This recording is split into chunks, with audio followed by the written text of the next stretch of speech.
Today I want to talk about physics public lecture that was taught by Professor Yonker. I chose this lecture because I thought the topic was interesting. He presented the physics of breakfast to us, and he gave us 3 examples of coffee, egg, and cereal, which are found commonly around us and are food that we easily consume for breakfast. The first phenomenon he represented during the public lecture was coffee ring effect. Coffee ring effect is when you drop a coffee on the surface and you see that the coffee stain are darker outside instead of inside. This is because of cohesion and adhesion surface tension. Because they have opposite characteristics, they first form a spherical looking object, and as they're evaporizing, they go outside and they become darker outside.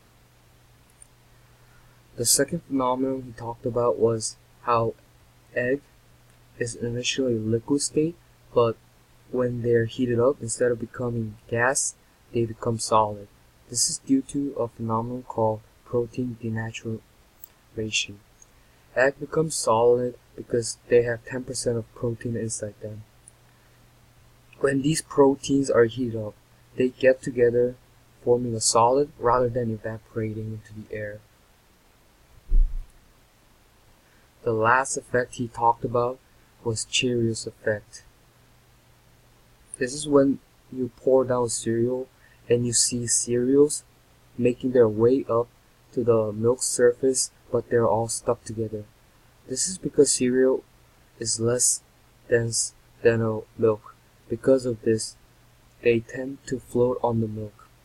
However, they stick together because they are using each other's meniscus to get to the top, and therefore they're sharing the energy, using less energy to get to the surface of the milk. So the interesting topic I further researched about this is there any breakfast that has some kind of physics into it, like coffee, egg, or cereal, I just said. So I found about popcorn. So popcorn kind of explodes out of its shell when they're heated up to a certain temperature. This is due to some ingredients inside the corn.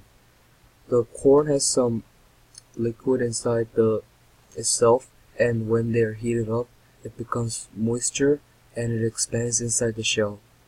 Once they expand enough, they break the shell and pop open as a popcorn. Thank you, and this is my review for the public lecture.